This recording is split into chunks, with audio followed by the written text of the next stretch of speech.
योगी जी नर्मदे हर। मात नर्मदे। योगी जी आप के ही मुखारविंद से आपकी वीडियो में सुना है कि आप बोलते हो कि अपनी समझ को बढ़ाओ। तो हम अपनी समझ को अध्यात्म में कैसे बढ़ा सकते हैं? जैसे मान लीजिए आपने शिक्षा लिया है, अब शिक्षा में आपकी समझ बढ़ी, ठीक है, तो कैसे बढ़ी? मतलब टीचर जो पढ़ाता था तो वो नए नए अलग अलग तरीके से ऑप्शन, वो तरीका होता था उनका समझाने का, तो कुछ उससे हमारी खुद हम भी कुछ बोल देते कि ऐसा भी सोचा जा सकता है। एकदम। तो पढ़ाने वाले शिक्षक तक आप पहुँचे ना, उसके पास आपको जाना पड़ा जी। और जैसा उसका टाइम था उस टाइम में जाना पड़ा। ऐसा नहीं हो आपके टाइम से पढ़ाता था, नहीं, आपको उसके टाइम में जाना पड़ा जी। और जैसी उसकी व्यवस्था थी उस व्यवस्था में रह के आपने अपनी समझ को विकसित किया। तो वैसे ही आश्रम कुटिया में जाके जिस फील्ड में आपको समझ बढ़ाना है तो उस में आपको समय देना पड़ेगा। इस सृष्टि विद्यालय की तरह है। यहाँ एक सीखने वाला है, एक सिखाने वाला। हाँ, तो अगर आपको सीखना है तो सिखाने वाले तक आपको पहुँचना पड़ेगा और फिर आप क्या सीखना चाहते हो उसे बताना पड़ेगा। अगर वो सिखाता होगा, जैसे देखिए शिक्षा में भी अलग अलग विषय के अलग अलग टीचर होते हैं। अब मैथ वाले से आप हिंदी पढ़ना चाहोगे तो नहीं पढ़ा पाएगा और हिंदी वाले से आप बोलो मैथ पढ़ाओ तो नहीं पढ़ा पाएगा। तो आप देखिए आप जिसके लिए गए हो उसमें उसकी पूर्णता है क्या, अपनी बात को उसके सामने रखना पड़ेगा, अपने विषय को बताना पड़ेगा, अपने लक्ष्य को बताना पड़ेगा। जैसे शिक्षा में एक बार ऐसा समय आता है, पहले तो आप शिक्षा के लिए आपका एडमिशन कराया जाता है, लेकिन एक समय ऐसा आता है कि आपको ये बताना पड़ता है कि आपको करना क्या है जीवन में। जी। हाँ, तो वैसे ही किसी गुरु के सानिध्य में आपको जाके बोलना पड़ेगा जिस विषय में जिस फील्ड में आपको समझ बढ़ानी है, ठीक है। वहां जाके आपको बोलना पड़ेगा कि भैया मुझे इसमें समय समझ बढ़ानी है और मैं समय दे सकता हूँ। और फिर आप उसके साथ रहोगे, वो उस फील्ड के बारे में आपको बताएगा, धीरे धीरे समझाएगा, तो धीरे धीरे आपको समझ में आने लगेगा, आपकी समझ विकसित हो जाएगी। लेकिन ये सिर्फ एक दिन रहने से नहीं होने वाला है, 2 दिन रहने से नहीं होने वाला है। अब कोई बोले कि मैं 1 दिन 2 दिन स्कूल जाऊंगा और मेरी समझ विकसित हो जाएगी, तो आपको लगता है? सालों साल लग जाते हैं। तो क्या होता है, अध्यात्म में लोग बहुत जल्दबाजी करते हैं, इसलिए मैं कहता हूँ कम से कम 12 साल दो, 12 साल पूरी तरह। जैसे एक डिग्री हासिल करना हो तो एक व्यक्ति को कितना समय देना पड़ेगा? एकदम डिपेंड करता है कि वो कोर्स कितने साल का, 3 साल हाँ, का, 5 साल का। ठीक है, लेकिन एक समय तो ऐसा है कि 1 से लेके 12 तक तो पक्का देना है। हाँ, एकदम 12 साल तो यूं देना है। हाँ, सही। अब उसके बाद बता तू क्या बनने लायक है, अब तू बता। स्कूल पहले एडमिशन ले लिया, एक समय ऐसा आएगा कि अब आप बताओ किस सब्जेक्ट से पढ़ना चाह रहे हो, अब आप क्या बनना चाहते हो, अपनी क्वालिटी खुद तय करो। स्कूल ने आपको उस लायक लाके उस जगह खड़ा कर दिया कि अब आप अपनी योग्यता को जांचते हुए, अपनी सामर्थ्य को जांचते हुए आप देखिए आप क्या कर सकते हो, क्या बन सकते हो, किस फील्ड में आप माहिर हो। अब आप कहो कि नहीं हम इसका चुनाव नहीं कर सकते, तो फिर विद्यालय क्या करेगा? बोले वही घर जाओ, पहले आप अपने से अपनी जांचो कि आपको बनना क्या है। बनना क्या है, हम्म, ठीक है। एकदम। तो तो ये प्रकृति विद्यालय है। हम्म, तो आपको क्या चाहिए पक्का करना पड़ेगा। हम्म, ये आपको पक्का करना पड़ेगा, और पक्का करने के बाद अब जिस सब्जेक्ट को आपने लिया अब उसमें फिर समय देना पड़ेगा। हम्म, ऐसा नहीं कि आपने कर तो लिया कि मुझे इस विषय से पढ़ के ये बनना है, हम्म, और पता चला हमने विद्यालय जाना बंद कर दिए, तो क्या वो बन गए? हम्म, बन जाओगे? न- आपको रेगुलर जाना पड़ेगा, उसमें सीखना पड़ेगा, समझना पड़ेगा, तो हमें समय देना पड़ेगा। इसलिए मैं कहता हूं कि कम से कम 12 साल भाई पूरी तरह लगो अध्यात्म में।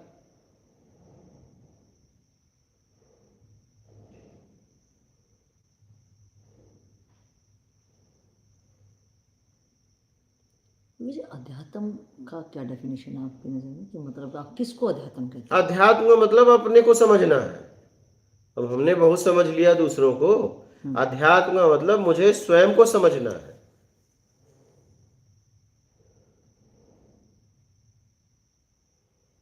हम्म,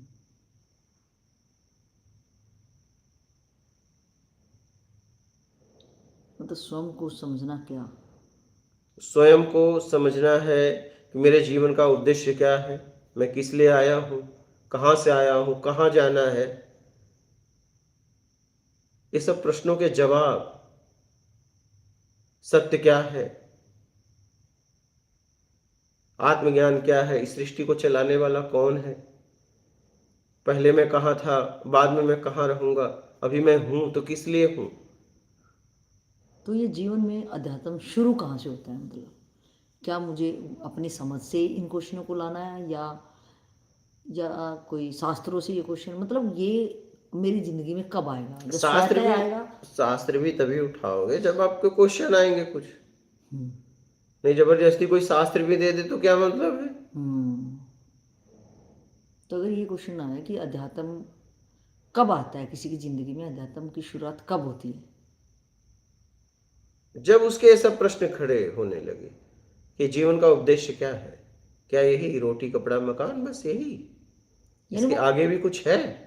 खुद ही बोर फील करने लग जाएगा उन सुख बोर सुविधा मतलब वो से, अगर। समझ लेगा कि हम्म, इसमें क्या रस है, हम्म, क्या है इसमें, क्यों मेरा जन्म हुआ है, क्या इसी के लिए यही खाना कमाना, हम्म, धन वैभव इकट्ठा करना, मान सम्मान इकट्ठा करना, हम्म, किसके लिए? तो बस एक पीढ़ी दर पीढ़ी हम यही कर रहे हैं, क्या इसी के लिए हमारा जन्म हुआ है? तो ये तो एक संपन्न आदमी यही पूछ सकता तो है। संपन्न आदमी ही अध्यात्म में आगे बढ़ सकता है, दरिद्र नहीं। दरिद्र कौन है? जिसे चाहिए अपने तरीके से वो दरिद्र है। हम्म, दरिद्र कौन है? जिसे अपने तरीके से चाहिए वो दरिद्र है। संपन्न कौन है? हम्म, जिसे अपनी सामर्थ्य के बल पे चाहिए।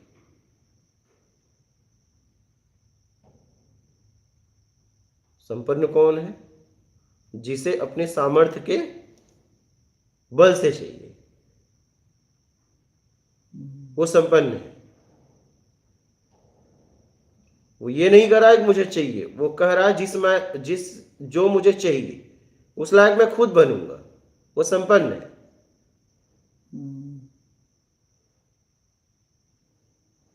जिसको बात समझ में आ गई कि यहाँ पे किसी को कुछ मिलता है तो उसकी योग्यता के अनुसार मिलता है, हम्म, वो संपन्न है।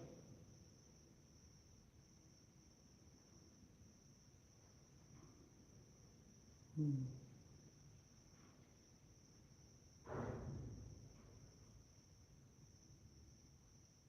तो संपन्न व्यक्ति आध्यात्म की तरफ बढ़ सकता है, क्योंकि एक जीवन को, दो ही जीवन है। हाँ, जीवन जीने के लिए दो ही है रास्ते। एक, शादी विवाह करो, आप किसी के बच्चे थे, आप भी बच्चे पैदा करो, बाप बनो माँ बनो, खत्म, ठीक है। और एक, अपने आप को समझो, सत्य तक पहुंचो। तो एक को समझ लिया उसने, एक को समझ लिया, अब बचा जीवन में एक, तो खोजी बन जाता है। सत्य का खोजी, हम्म, क्योंकि एक को उसने देख लिया कि भाई यहां क्या है, यहां है, ये मुझे नहीं चाहिए। हम्म,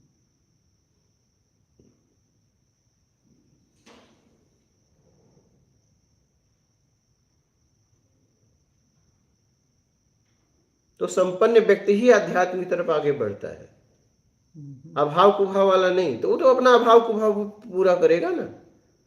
हम्म, संपन्न व्यक्ति कौन? जिसने सब समझ लिया है, सब समझ लिया है कि भाई यहाँ कुछ है नहीं, यहाँ कुछ है नहीं। ऐसा नहीं कि कुछ छोड़ के जा रहा है वो, अगर वो कुछ छोड़ के जा रहा है तो उसका कुछ पीछा करेगा। फिर हम्म, वो समझ लिया कि यहाँ कुछ नहीं है और वो आगे बढ़ गया, फिर वो पीछे नहीं आएगा। हम्म,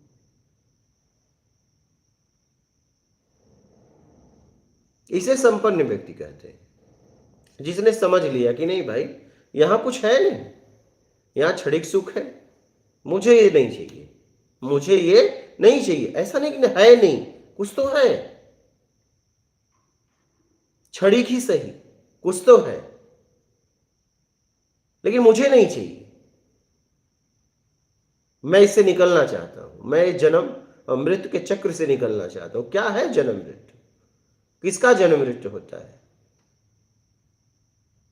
अगर मेरा जन्म हुआ तो फिर इसके पहले मेरी मृत्यु कहां हुई? उस मृत्यु के पहले जन्म मेरा कहां हुआ था?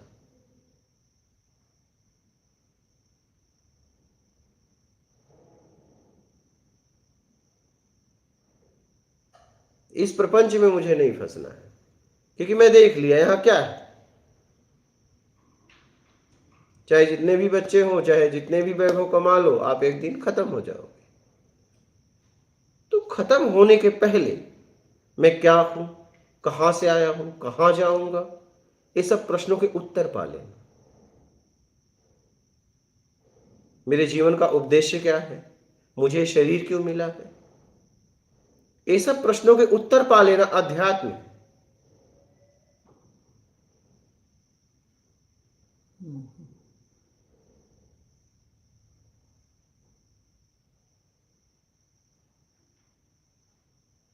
और इसमें आपको समय देना पड़ेगा, और समय आप तभी दे पाओगे जब वहां से आप समझ कर निकल लिए होंगे। हाँ? नहीं तो वो आपका पीछा नहीं छोड़ेगा। अगर आप उसे छोड़ के आए हो, तो अगर कुछ है और छोड़ के आप आ गए, तो वहां तो कुछ है ही है। हम्म, यहां तो सिर्फ समझ विकसित हो रही है, वहां आपको समझ विकसित हुई लेकिन उसके द्वारा कुछ मिला भी, हम्म, लेकिन यहां तो सिर्फ समझ विकसित होती है। यहां बाहरी तौर पे कुछ नहीं मिलेगा, वहां बाहरी तौर पे कुछ मिल रहा था। एकदम। यहां आपकी समझ जैसे जैसे विकसित होगी वैसे वैसे आप इससे छूटोगे। सब संसाधन वस्तुओं से सब कम होता जाएगा, मान सम्मान की इच्छा सब धीरे धीरे कम होता जाएगा। यहां आपको कुछ नहीं मिलने वाला है, सिर्फ आपकी समझ विकसित होगी,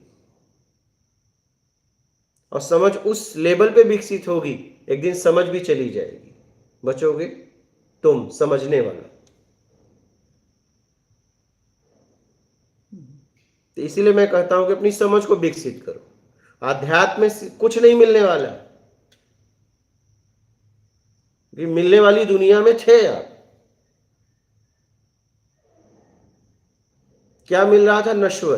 क्या वहां मिल भी क्या रहा था? नश्वर, इसका नाश हो जाएगा, वही मिल रहा था। हम्म, अब आप उसकी खोज में निकले हो जिसका नाश ही नहीं होता। वो क्या है? क्योंकि अगर कुछ बदल रहा है तो उस बदलने के पीछे कोई तो है। वो कौन है? रूपांतरण हो रहा है तो उस रूपांतरण के पीछे भी तो कोई है। वो कौन है? वो क्या है? बदलाव करने वाला भी तो कोई है, ऐसे तो बदलेगा नहीं। उस बदलाव के पीछे कौन है? ये सब प्रश्नों के उत्तर पा जाना अध्यात्म है।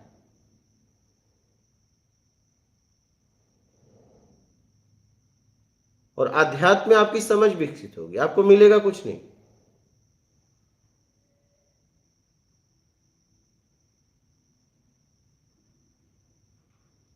अगर कुछ चाहिए तो आध्यात्म में कतई मत आओ, नहीं तो पछताने के अलावा कुछ मिलने वाला नहीं।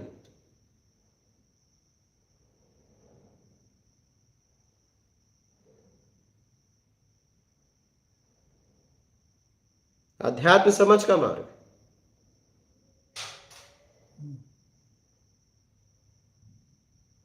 अगर कुछ होगा वो भी छोड़ जाएगा, उसमें से आसक्ति छोड़ हट जाएगी। इसलिए मेरा कहना है कि अध्यात्म में आओ तो कुछ नहीं चाहिए तो आना, नहीं तो भाई मत आना, नहीं तो बाद में पछताओगे। बाद में पछताओगे, फिर पीछे जाओगे तो वो लोग भी आपके साथ अलग व्यवहार करेंगे, वो लोग भी आपको उस तरीके से तो नहीं अपना पाएंगे ना।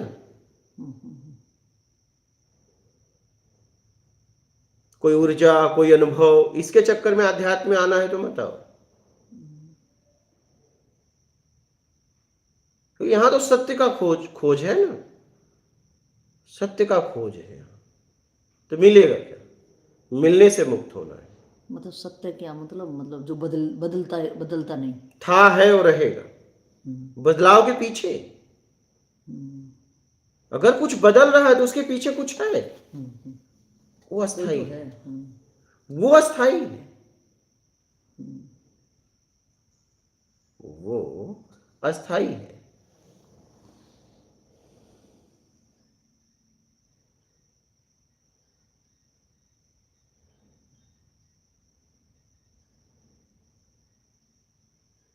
तो योगी जी की जो स्थाई है, जो सत्य है, तो मैं उसका ही अंश ही हूँ।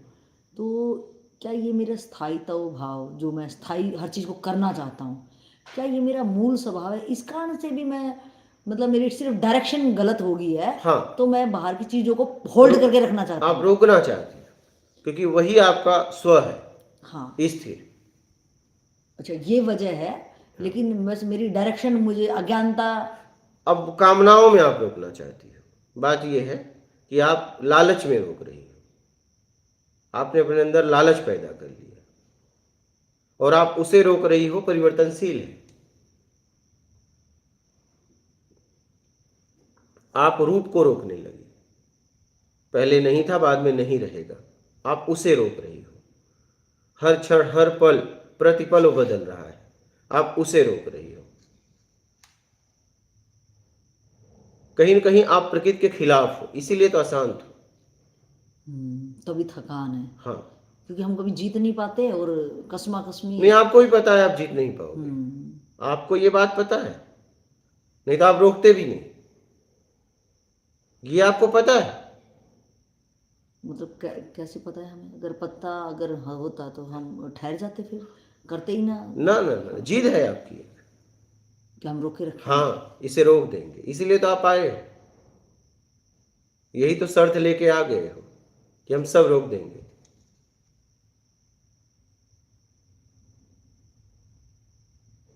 एक जिद है, आपको पता है तभी तो रोक रहे हो। अगर बदलने का पता ना होता तो रोकते भी क्यों? परिवर्तनशील का पता नहीं होता तो फिर रोकते भी क्यों? रोक रहे हो इसका मतलब कोई चीज चल रही है तभी तो आप रोक रहे हो। तो चलने का तो पता है, किसी चीज को स्थिर करना चाहते हो, ठीक है, तो इसका मतलब आपको पता है कि वो स्थिर नहीं है, तभी तो स्थिर करना चाहते हो। तो ये बात आपको पता है, लेकिन जीत।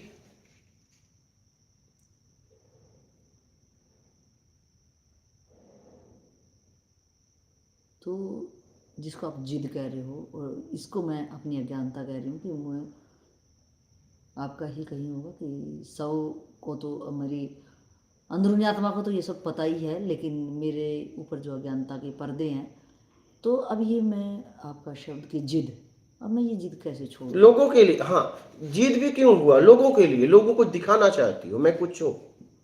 जिद भी अपने लिए नहीं है, ये आपका जिद अपने लिए नहीं है। हाँ, अपने लिए तो कुछ चाहिए भी नहीं होता। हाँ, किसी और के लिए है, लोगों के लिए है। आप कुछ सिद्ध करना चाहते हो, अगर वो रुक जाए तो उसमें आप सिद्ध हो जाओगे कि देखो आप कुछ हो, रुकेगा नहीं। लेकिन रोकने में ही लगता है मैं कुछ हूं, उस प्रयास में लगता है मैं कुछ हूं। मुझे पता है नहीं होगा, मुझे पता है नहीं होगा, ये नहीं रुक सकता, इसे कोई नहीं बदल सकता। लेकिन मेरी जीत, अब जीत अपनी छोड़ दो कैसे छोड़ूं कि मैं? भैया जैसा है वैसा अपनाएंगे, जरूरत में जिएंगे, मान की इच्छा छोड़ देंगे, ईमानदारी सत्कर्म से जीवन जिएंगे, सत्संग सत्संग सुनेंगे, सत्य की खोज करेंगे। सत्य क्या है? परिवर्तनशील को हम छोड़ेंगे, इसे हम रोकने का प्रयास अब नहीं करेंगे।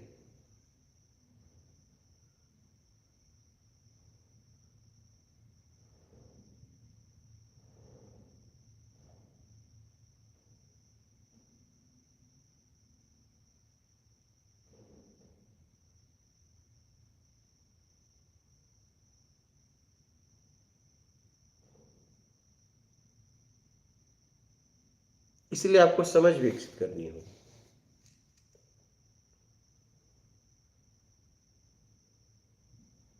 देखो जैसे एक बालक उस खिलौने के लिए कितना रोता है, चिल्लाता है, सब कुछ झगड़े वगड़े सब करता है, लेकिन जैसे जैसे उसकी समझ विकसित होती है खिलौना छोड़ देता है।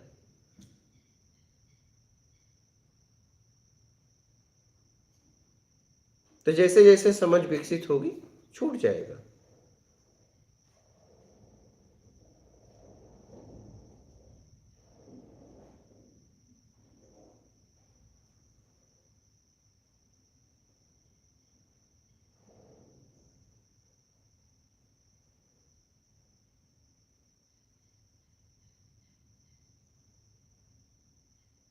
बोलिए। मतलब कैसे हम, जी ये अनुभव हो रहा कि अपने मूल से हम कैसे हम अलग हुए, मतलब जिद में कुछ बताना चाह रहे होंगे, जिद में ही तो आज तक हम घूम रहे हैं। अगर आप अभी भी देखो तो हम जिद में ही घूम रहे हैं ना। अगर आप ईमानदारी से देखो तो हम घुमा फिरा के जिद में ही घूम रहे हैं। हमारा जिद ही मुझे परेशान किया हुआ है।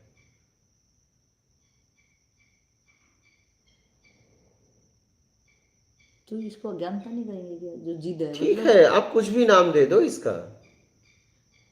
कि मेरी अज्ञानता है कहीं ना कहीं, कि अब तो बहुत थकान भी हो चुकी है। थक जाए तो जिद ही हट जाए, थके तो ना। अब हम मजबूर हो गए हैं, अब हम मजबूर हो गए हैं। जब हमें लगता है अब हम कर नहीं सकते तो कहते हैं कि हम अब समर्पण करते हैं। उस समर्पण का क्या मतलब? जब आपने हर प्रयास कर ही लिया तो समर्पण का भी क्या मतलब? तो पहले तो इंसान अपने प्रयास ही तो करेगा ना।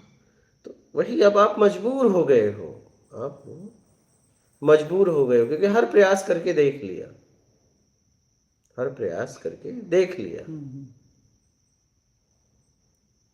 तो क्या अब मजबूरी में कोई रास्ता नहीं है क्या? हाँ, मजबूरी में ये रास्ता है कि अब जिद छोड़ो, अब छोड़ ही दो और देखो, सत्य की खोज करो। अब खोज करनी पड़ेगी क्योंकि जिद में बहुत आगे निकल गए हो, और इस जिद में इतने आगे चले गए हो कि अब पीछे का रास्ता ही भूल गए हो। क्या? आप जिस रास्ते आए थे वो रास्ता ही भूल गए हो, जिद में इतने आगे निकल गए हो।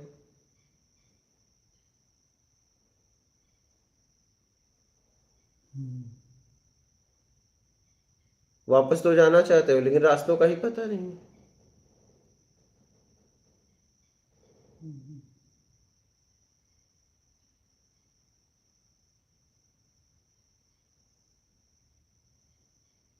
तो इसका क्या समाधान? बस इसका समाधान यही है कि आप किसी, मैं बताया ना कि जीवंत गुरु के शरण में रहो, सत्संग सुनो, अपने प्रश्न को रखो, धीरे धीरे समाधान होगा। हाँ, बुद्धिमानी से रहो, समझो, हर पल में जियो।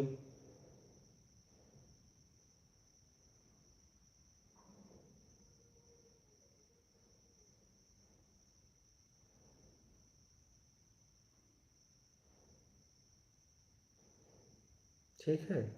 हम्म।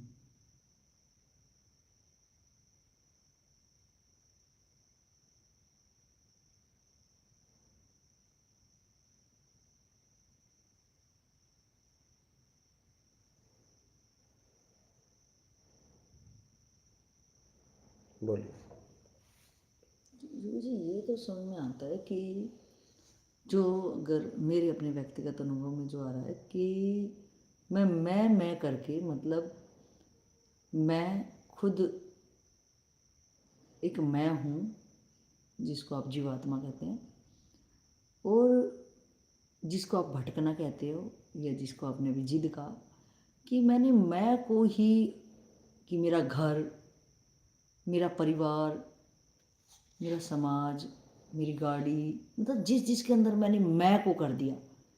ये अगर एक टूटा फूटा भी कोई साधन है तो मैं उसको भी कह रहा हूँ कि मेरा, तो मैं से मेरा में जो मैंने अलग अलग रूपों में अपने आप को स्थापित कर दिया, तो अब मैं हर उस मेरा में जिसमें मैं खुद को इतने रूपों में मतलब साबित करना चाह रहा हूँ, अपने आप को मैंने घुसा दिया है। तो अगर मैं मेरा से अब हटना चाह रहा हूँ, पहले मैं था और फिर मैंने विभिन्न रूपों में मेरा का पसारा कर दिया, तो अब मैं जो मैं स्वरूप वाला मैं, जो असल वाला मैं हूँ, मैं अहंकार वाला मैं होता है एक मैं अपने वाला खुद का, जो खुद मेरा मैं हूँ, मेरी अपनी खुद की असल जो आइडेंटिटी है, जो मैंने नकली चीज़ों में स्थापित करके मैं अपने आप को खड़ा करना चाह रहा हूँ अलग अलग रूपों में कि कहीं मैं बच जाऊँ। और अब मैं थक चुका हूँ और मुझे ये बात बिल्कुल समझ में आ गई है कि ना मेरा घर है, कि ज़रूरत में वो चीज़ें बनी, मतलब ना वो परिवार है कि प्रारब्ध से वो चीज़ों मेरे को जिनसे लेना देना था तो मैं उनके बीच में पैदा हो गया, तो जिससे मेरा लेना देना था उनके बीच में रहा, चाहे वो आस पड़ोस हो, चाहे वो मित्रगण हो, और चाहे वो परिवार समाज हो। तो इस वजह से ये मुझे समझ में आ गया कि ये था प्रारब्ध, मेरा कर्म को लेना देना था। तो अब वो लेना देना तो पूरा होता ही रहेगा, तो मैं लेना तो बंद करूं, जिसका मुझे इलाज पता चला आपके सत्संग की, मैं ज़रूरत में रहूं। तो अगर मैं ज़रूरत में रहूँगा तो आगे से किसी से लेना देना नहीं करूँगा। और देने की बात है तो वो समय आते आते जब भी प्रकृति अपने आप ही मेरे से पूरा करवा लेगी किसी भी निमित्त। तो ये तो मुझे समझ में आया कि मैं अब मेरा मेरा में जो विभिन्न संसाधनों में, चाहे वो एक मेरी स्लीपर ही क्यों ना हो, तो मेरी स्लीपर, तो मैं उस स्लीपर में भी मैं घुस गई हूँ। तो जो मैं घुस घुस के मतलब हर आइडेंटिटी में मैं घुस घुस के मैं परेशान हो चुकी हूँ। तो अब मेरा से मैं टोटल कैसे निकल जाऊँ एकदम से कि मैं असल रूप में अपने में पहुँच जाऊँ। अब घुसे किस में हो? मान और लालच के चक्कर में। किसमें? अच्छा, व्यक्ति, मान हाँ, दो ही में घुसता है, मान और लालच के चक्कर में। ठीक है। मतलब मान मतलब क्या, मैं दूसरों से इज्जत चाह रही हूँ अपने आप मान को सम्मान साबित, पाने की इच्छा है। और लालच, लालच क्या है? कुछ पाने की इच्छा। ठीक है। कुछ पाने की इच्छा। हाँ, योग्यता से ज़्यादा। योग्य है तो मिल ही जाएगा। तो लालच से मुक्त हो जाओ। तो मेरे अंदर ये चीज़ें कहाँ से, मतलब कैसे अंदर घुस गई मेरे, जब अब मैं मूल स्वभाव में बाहर थी। बाहर अब सब बाहर से घुसा है। आपके जिद में घुसा है, आपके जिद में घुसा है। आपने घुसाया खुद है, ऐसे ही नहीं घुसा है। आप खुद उसमें घुसे, वो आप में नहीं घुसा। क्या? वो आप में घुसा है तो उससे आपको मतलब भी नहीं है। हम्म, आप में अपने कोई घुस गया, आपको कोई लेना देना नहीं। आप घुसे हो, प्रॉब्लम ही है। नहीं, मेरी बिना परमिशन तो कोई घुस भी नहीं सकता। नहीं, घुस सकता है ना। जैसे आपको लोग आकर्षित हो जाते हैं ना, कभी सुंदरता को देखकर,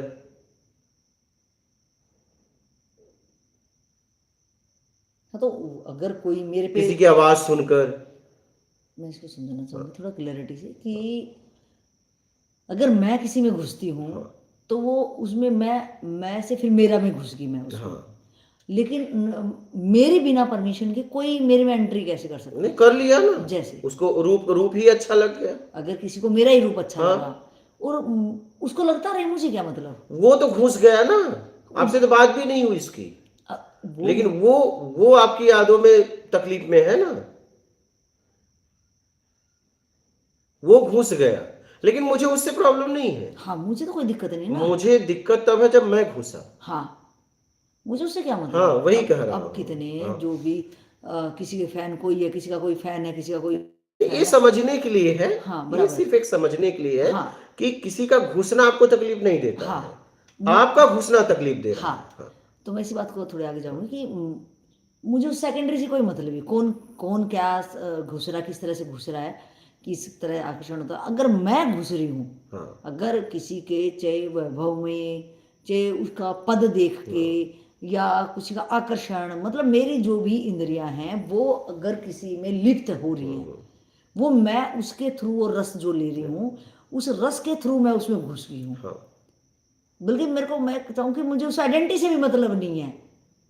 मतलब अगर मुझे फूल या बच्चे की मुस्कान मोहित करके चली गई, तो मुझे यहाँ लग रहा है कि वो ना, वो फूल सिर्फ मुझे जो उसकी सुंदरता है ना, सिर्फ वो जो उस सुंदरता, मेरी आंखों का जो रस है, उसको कहीं तृप्ति दे के चला गया, हाँ, और वो मेरी समझ में बैठ गया। अब कि जैसे ही बच्चे की मुस्कान या उस बच्चे के जैसी मुस्कान। हाँ, उसमें मैं नहीं फंसा। हम्म। अब मैं फिर वही मुस्कान वापस पाना चाहता हूँ, हाँ, उसमें फंस गया। हाँ, सिर्फ मुस्कान में नहीं फंसा। वो मेरी एक समझ से जो जड़ बन गई ना, हाँ, कि मुझे वो चीज इस टाइप की मुझे फिर दिखेगी। से चाहिए, हाँ, फिर से चाहिए। बस। जो वो अतृप्ति, मतलब वो मैं वो आकर्षण, वो बार बार उसकी डिमांड कर रही हूँ, और इसी में शायद मैं अपनी जिंदगी। उसमें आप फंस गए। तो अब मेरे को तो फिर वो मोहित कर रहा है अभी भी, हाँ, वो फूल, बच्चे की मुस्कान, उसके लिए फिर आपकी तो क्या समझ वही है समझना चाहिए कि कि। जिस फूल को, जिस मुस्कान को आप मोहित हो गए, उसे पाना चाह रहे हो, और जिसके द्वारा वो मुस्कान है, जिस शरीर के द्वारा, जिस रूप के द्वारा उसका नाश हो जाएगा, तो मुस्कान भी तो नहीं रहेगी। हम्म। तो एक मिथ्या चीज के लिए क्यों हम्म। आप पीड़ित हो? क्या हम्म। एकदम। क्या वो मुस्कान टिकी रहेगी? क्या उस हम्म। फूल का सुगंध या फूल का रूप टिका रहेगा? या मेरा खुद का ये आंखों का मेक का हाँ, तेज नहीं रहेगा। जिसके द्वारा आप ले रहे हो वो भी नहीं टिकेगा, तो क्या मिथ्या जगत, मिथ्या वस्तुओं के लिए पछतावा करना, व्याकुल होना। तो योगी जी, ये सुनने में एकदम लग रहा कि हाँ, बात तो ऐसी सही है, लेकिन ये प्रैक्टिकल में कैसे लाएं। प्रैक्टिकल में तब आएगा जब आप धीरे धीरे सुन के समझने लगेंगे। जैसे आपको किताब पढ़ना कब आया? जब आपने क ख सीखा, आ आ ई सीखा, मिलावट अक्षर सीखा, फिर उसका अर्थ सीखा, तब समझ में भी आने लगा। एक किताब का मतलब आप बता देती हैं आसानी से कि ये पूरे किताब का सार क्या है, लेकिन क्या पहले दिन बता देती है? पूरा तरीका धीरे धीरे धीरे धीरे आप सीखेंगी, तब आप उससे निकल जाएंगी, आप उसमें लिप्त नहीं होंगी। हम्म। शुरुआत आपको ऐसे ही करना पड़ेगा।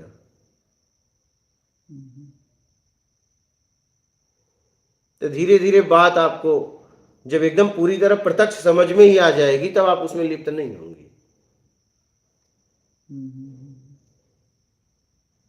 जैसे माया, माया के बारे में रामकृष्ण परमहंस ने एक कहानी सुनाई, मैं आपको सुना रहा हूं। एक संत साधु सेठ के यहाँ गया, और वो जाता है तो सेठ बड़ी सेवा करता है, लेकिन सेठ के पास एक कुत्ता था, उसकी गोद में ही बैठा रहता था। तो साधु ने कहा कि देख, ये ठीक नहीं है, इसकी जगह जहां है वहां है।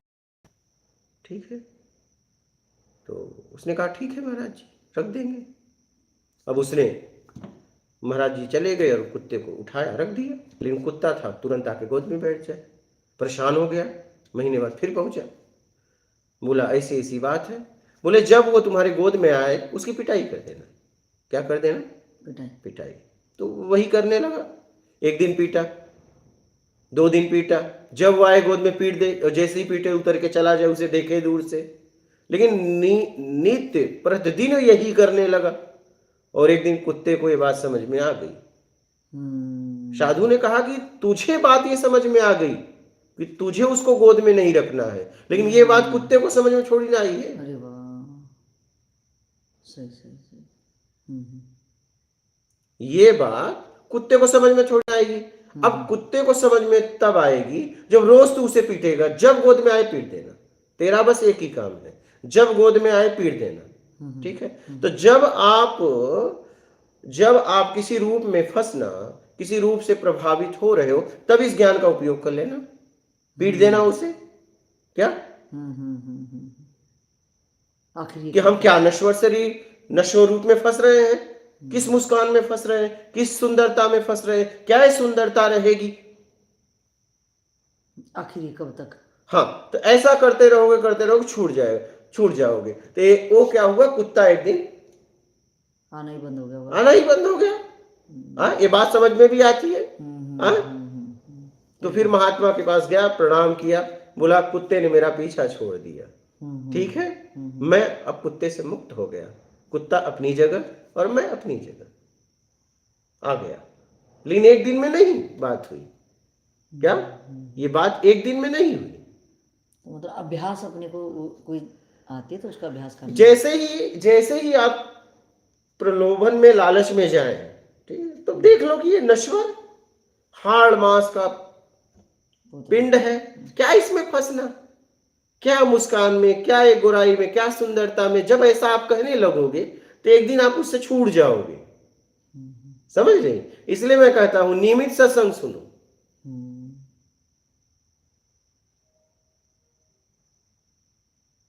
तो जब आप कहीं फंसने चलो तो तुरंत बोल दो कि किसके चक्कर में,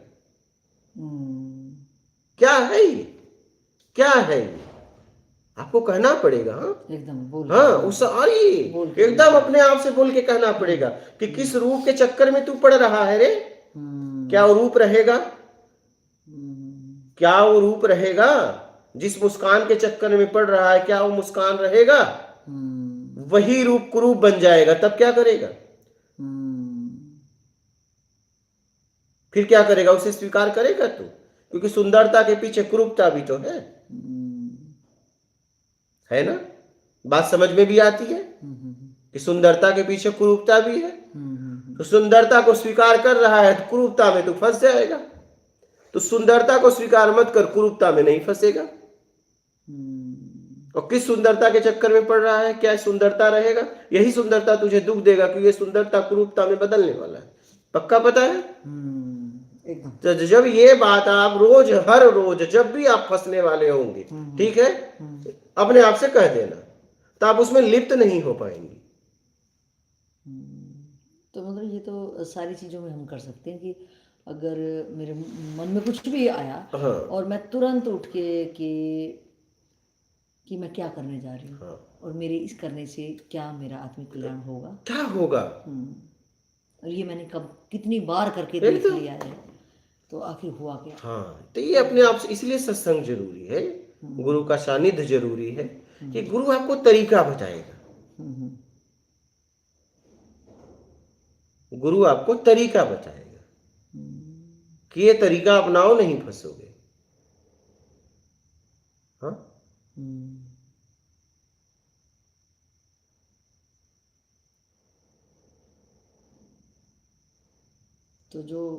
तो अब मुझे कैसे जीना है? मतलब मैं करके तो मेरे को समझ में आ गया कि मैंने कितने तरीकों से अपने आप को घुसाया। अब ये समझ में आया कि मैं लालच में और अहम के चक्कर, दिखावे के चक्कर में मैं उसमें घुस गया। तो जिस तरीके से ये दो जो बताए कि मैं लालच में, वो दिखावे में, मान के चक्कर। हाँ, मान के चक्कर, उन दो तरीके से घुस गया। तो क्या ये दो ही तलवार हैं, दो ही रास्ते हैं कि मेन यही है, मेन यही है कि मैं दिखावा ना करूं, जैसा हूं मैं वैसा ही सही। बस मुझे अगर कुछ चाहिए तो उसके लायक मैं बनूं, ठीक है, और मान की इच्छा छोड़ दूं, बस बात खत्म। बस यही है, इतना सा है। जो लालच कह रहे थे वो लालच का क्या करूं? अरे लालच किस में है? योग्यता से ज्यादा पाने आप योग्य नहीं हो पाना चाहते, वही तो लालच है। हम्म। तो जिस चीज़ के मैं योग्य हूँगा वो चीज़ मेरे को अवेलेबल हो ही जाएगी, बस मिल ही जाएगी। अच्छा। तो मैं टोटल मैं मतलब मेरा का जो है उसमें मैं निकल जाऊँगा। तो मैं जीऊँ किससे, बस इसमें? क्या मैं कई शास्त्रों में ऐसे आया है कि अब मैंने मैं से मेरा में मैंने जी के देख लिया है और जिससे मेरा भटकाव हुआ है। तो उन्होंने दूसरा ये पक्ष दिखाया कि अब तू तेरा में जी के देख। हाँ, और आपकी भी एक दो वीडियो में ऐसा मैंने सुना है। तो वो क्या जीना है कि तेरा में मैं कैसे जीऊँ? आपको जीने का तो आधार चाहिए, ठीक है, आप आधार में ही रहते हो।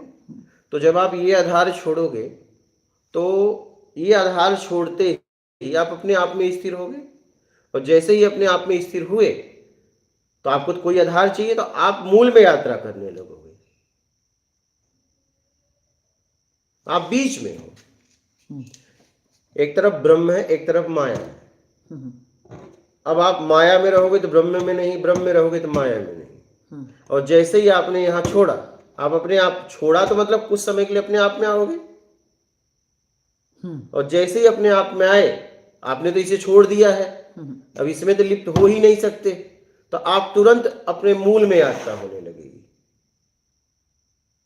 तो वो तेरा आप क्या, जो मूल के लिए वो तेरा कौन है हाँ, इसमें? तेरा मतलब मूल की यात्रा।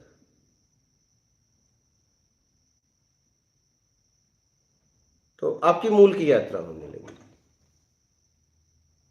बस मेरा को छोड़ दो। अच्छा। हाँ। अच्छा, मैं समझी थी कि तेरा तेरा मतलब दूसरा पर्सन, नहीं नहीं नहीं, दूसरे की अब तेरा जैसे। का मतलब जहां से आपका अस्तित्व है, हम्म, जहां से आपका अस्तित्व है।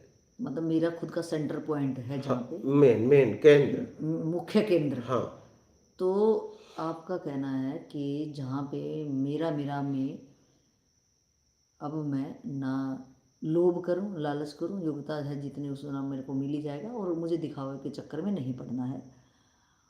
दिखावा मतलब किसी भी चीज़ का दिखावा, मुझे मतलब दूसरों से कोई मतलब ही नहीं होना एकदम। चाहिए। तो मेरा झटके से वो मेरा छूट जाएगा। हाँ और जैसे वो मेरा छूटा, ये दो कारण से मैं घुसा और दो कारणों को जब मैं मिटा दिया, तो अब मैं अपने सेंटर पॉइंट पे आ जाऊंगा। उसी को आप आत्मज्ञान कहते हैं। हाँ, मेन अपने आप में आ जाओगे तो आत्मज्ञान हो जाएगा। और फिर जब आत्मज्ञान हो जाएगा, तो जहां से आप हो उसकी यात्रा शुरुआत हो जाएगी। जहाँ से हम हैं। जहां से आप हो। चलो अभी तो पहले हम आगे का क्या एक चैप्टर खत्म कर लें। हाँ एकदम। हाँ, वो नहीं मुझे समझ में आएगा। तो ये बड़ा क्लियर समझ में आया मुझे, नहीं तो मैं इसका मतलब ये समझ बैठी कि अब मैं पहले मेरा मेरा करती, अब मैं ये सोचूं कि भाई सब कुछ तेरा ही है और तेरे लिए ही मैंने सब करना है, मतलब दूसरों के लिए। लेकिन मुझे लगा कि वहाँ पे भी अगर जो मैंने समझा था, तो मैंने चिंतन किया इस बात पे कि अगर मैं दूसरे इंसान में कि मैं तेरा में जीऊँ, तो उसमें भी मेरा अहंकार ही पोषित हो जाएगा, नहीं फिर वो नहीं भी। होगा। हम्म। तेरा में कभी भी अहम भाव पोषित नहीं होता। नहीं, आपका तो तेरा की संज्ञा ही दूसरी होगी हाँ, ना। तो वही वही, हाँ तो ये। वही तो कह रहा हूँ। हाँ हाँ, मतलब तेरा तो आपका ये है कि आप मुख्य केंद्र पे आ नहीं जाओगे, नहीं, आपके आवरण हाँ, सब हट के नहीं। आप मुख्य अपने केंद्र पे लौट आओगे।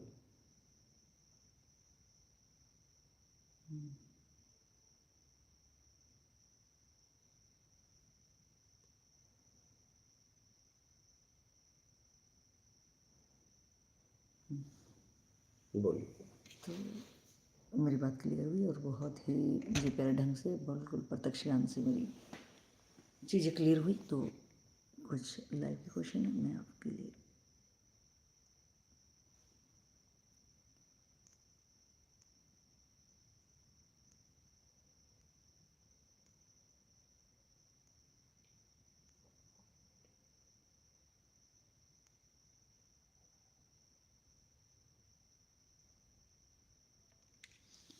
गुरुदेव नमन। जागरूक होने से पहले और जागरूक होने के बाद को कौन जानता है, कौन पीछे एक चलाता ही है? है, तुम ही हो।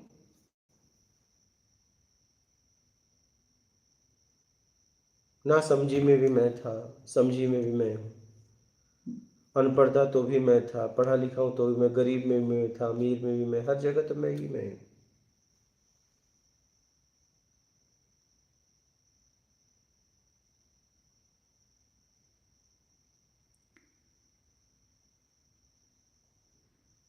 गुरुजी नमन, प्रणाम। सत्संग आजकल आप कहाँ पे हैं, प्लीज बताएं। अपनों की कुटिया में इस समय।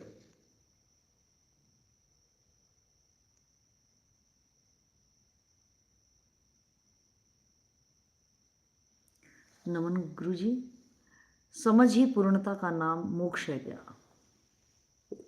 समझ से और समझ से मुक्त होकर आप आत्मज्ञान में पहुंचते हो। आत्मज्ञान के बाद आपके मोक्ष की यात्रा की शुरुआत होती है।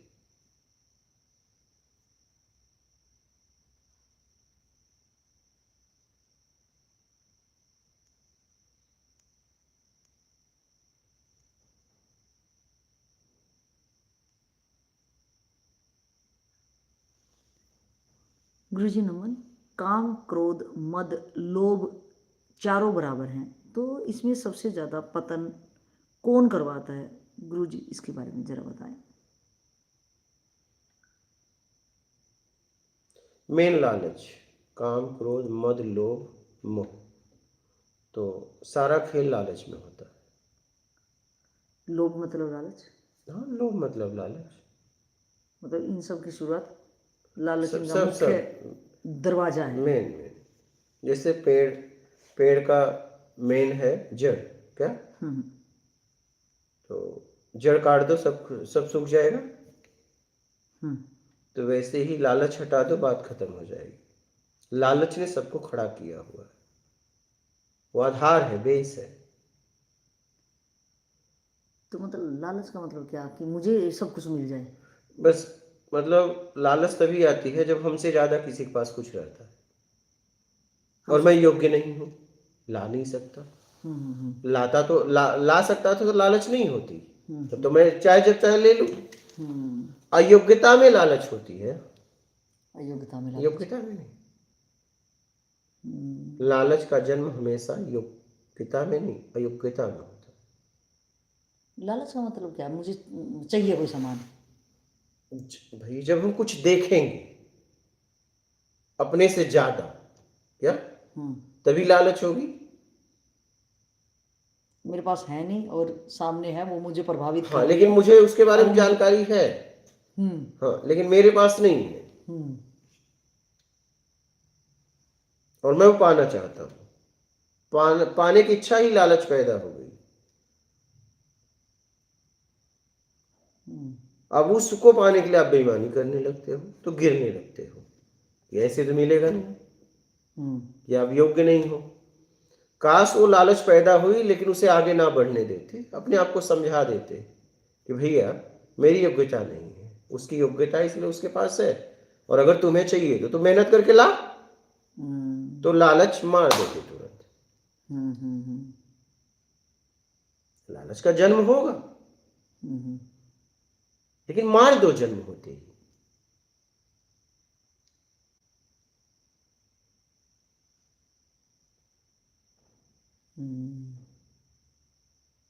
और जरूरत है तो मेहनत करके लाओ, अपने आप से ये कहना पड़ेगा कि उसके पास कैसे आई, वो योग्यता बढ़ा लो। उसके पास है, वो योग्यता है, वो लाया। अगर तुझे जरूरत है तो तू भी मेहनत कर ला और देख ले जरूरत है कि नहीं। और जरूरत क्या तेरी है? जरूरत है कि मान के चक्कर में लाएगा, तो मान के चक्कर में क्यों लाएगा? लोगों के लिए क्यों लाएगा? देख ले तेरी जिंदगी में, तेरे परिवार में उसकी जरूरत भी है कि नहीं। लालच का जन्म हो, लालच को मार दो बस। बहुत खूब। तो जन्म लेना ही छोड़ देगा एक दिन। थक जाएगा ना वही कुत्ते वाली बात। हाँ, यानी इन सबसे ऐसे बचा जा सकता है कि एकदम। जैसे आए तो ये ज्ञान से तुरंत ज्ञान की तलवार से काट दो। अब तलवार चलानी पड़ेगी। हाँ हाँ, युद्ध के मैदान में तलवार मिला है, चलाना भी सिखा दिया, लेकिन तुम कह रहे हो चलाएंगे ही नहीं, तो बंदी बना लिए जाओगे। सही। हाँ, जैसे गुरु बता रहा है कि किस समय आपको ज्ञान की तलवार का उपयोग करना है, तो उस समय करना है। उस समय अगर नहीं किए तो फिर वो आपको बंदी बना लेगा। क्या? गुलाम बना लेगा। तो आपको चलाना पड़ेगा। वो भी तो सिखा रहा है कैसे चलाना है। तो चलाना, क्योंकि चलाने में मेहनत करना पड़ेगा ना। अगर नहीं चलाओगे तो फिर बंदी बन गए तुम। कब कैसे कहाँ युद्ध हाँ, करना है वो अपनी समझ से हमने रखना है। वो समझ तो दे रहा है ना गुरु। हाँ गुरु ने तो समझ दी, हाँ, लेकिन मेरी परिस्थितियां जब आएंगी तुरंत तो मुझे, अब आपको हाँ, देखना है कि शत्रु कहाँ आ रहा है। एकदम एकदम एकदम। किसी ने गाड़ी चलाना तुम्हें एकदम सिखा दिया, अब तुम रोड पे जा रहे हो, कहाँ ब्रेक कब मारना है, हॉर्न बजाना, ये तुम्हारे ऊपर है। हम्म और तुमने सही समय पे नहीं अगर ब्रेक मारा तो तुम भिड़ जाओगे। हम्म तो गलती गुरु की ना देना। क्या? हम्म।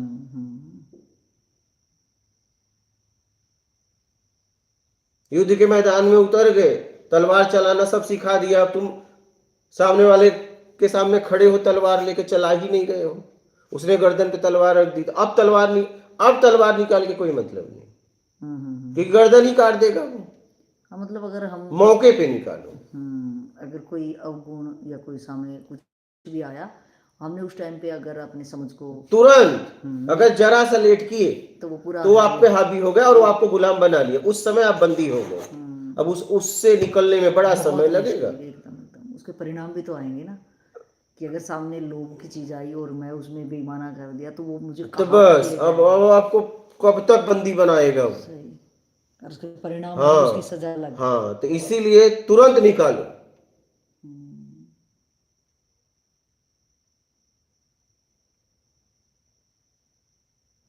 जरा सा देर किए कि गए तुम।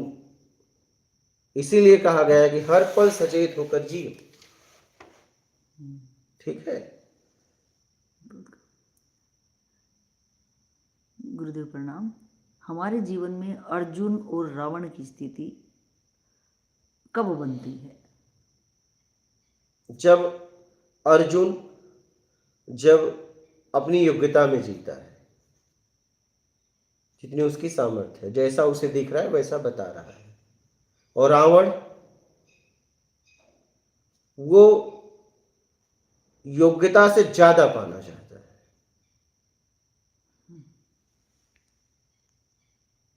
तो बोलिए।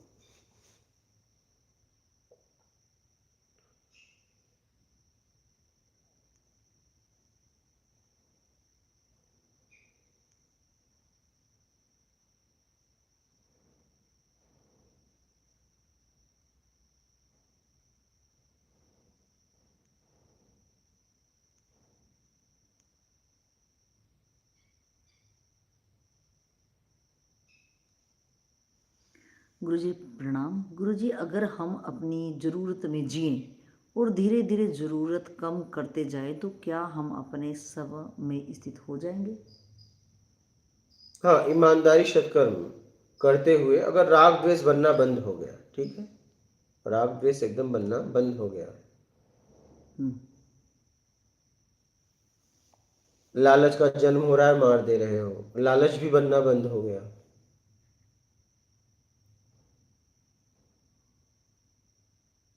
कुछ नहीं चाहिए में आ गए, आपको बात समझ में आ गई कि ये तो शरीर की जरूरत है, मेरी जरूरत तो ये नहीं है। जब ये सब बात समझ में आ जाएगी और इसमें आप जीने लगोगे तो किसी क्षण में भी आत्मज्ञान हो जाएगा।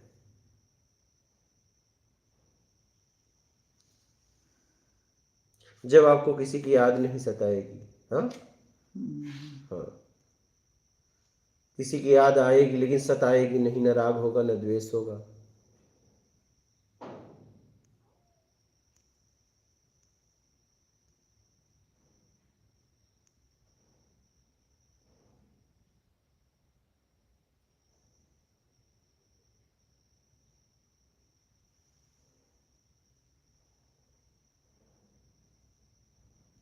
गुरुदेव को प्रणाम। गुरुदेव प्रणाम और धन्यवाद।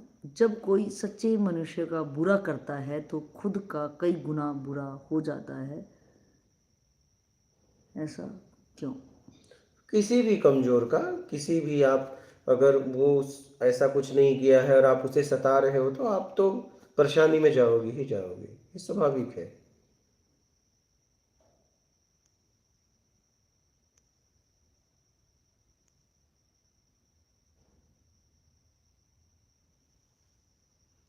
योगी जी को प्रणाम। तेरा में जीना पूरी तरह से कैसे हो जाए, स्वाभाविक और सहजता के साथ पूरी तरह कैसे स्वीकार होगा, मार्गदर्शन करे बाबा।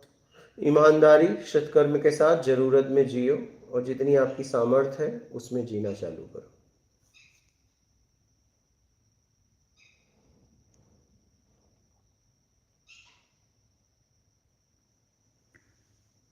गुरुजी, दिल्ली नहीं आए आप, तो दिल्ली का सत्संग 31 जनवरी से, ये आने वाली जनवरी जो है 31 जनवरी से 2 फरवरी है। आप आध्यात्मिक प्रत्यक्ष ज्ञान सत्संग वाले चैनल पे पोस्ट में जाके देखें, वहाँ पे पूरा एड्रेस और डेट और समय दिया गया है।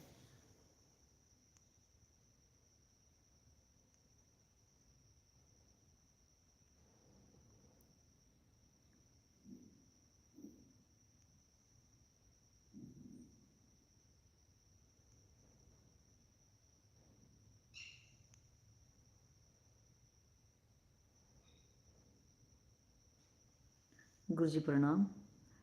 मैंने बचपन से अपने घर में दुख ही दुख देखा है, क्या ये सत्कर्म से दुख मिट सकता है क्या गुरुजी? ईमानदारी सत्कर्म के साथ जीने से आप सुख दुख से भी परे हो जाओ।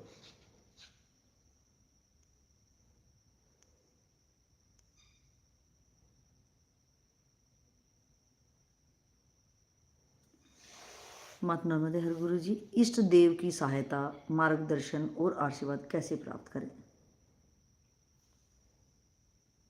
कोई भी आशीर्वाद प्राप्त करने के लिए आपको ईमानदारी सत्कर्म अपनाना पड़ेगा। बस जरूरतमंद की सेवा करो, आशीर्वाद ही आशीर्वाद मिलेगा। गुरुजी नमन, क्या किसी को कंट्रोल करना ये भ्रम है?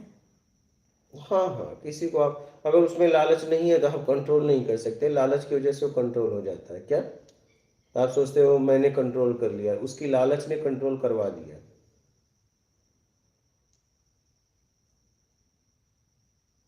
इससे कोई किसी को कंट्रोल करने का मतलब अपने बस में नहीं कर सकता। अगर वो कह रहा है कि मैं तेरी हर बात मानता हूँ, तो हो सकता है कि वो उस बात मानने के पीछे उसे कुछ मिल रहा है। हाँ, और वो उस उतने एंगल में वो कमजोर है। एकदम ठीक है, तो अपनी कमजोरी को मतलब दूर करो। अब कमजोरी दूर करने के लिए किसी के सानिध्य तो लेना पड़ेगा। जैसी कमजोरी,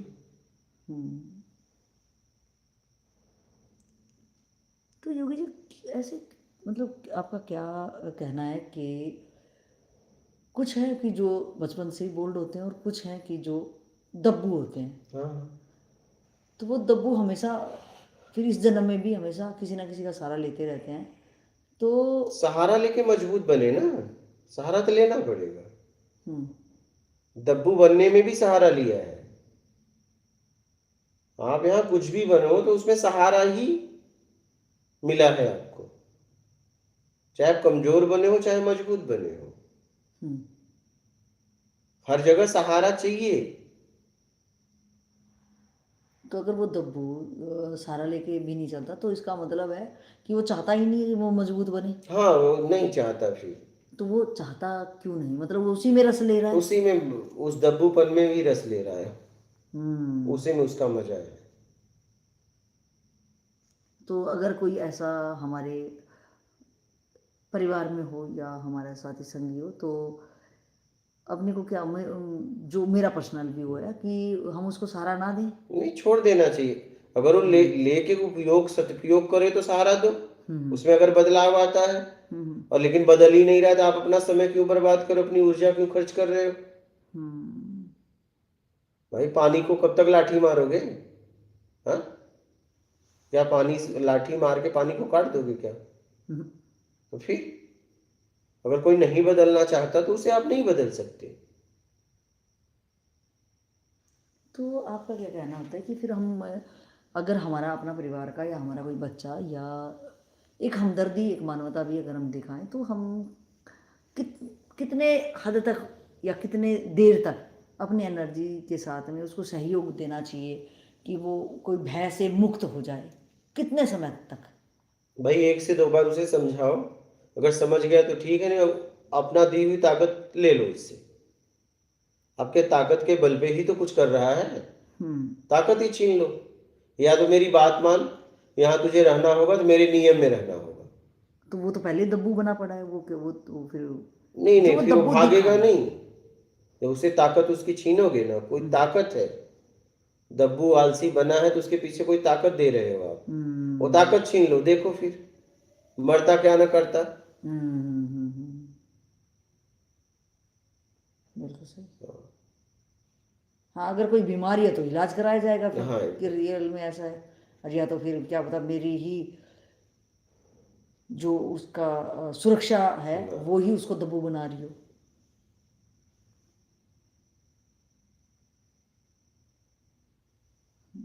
ठीक है, बात कर लेते हैं।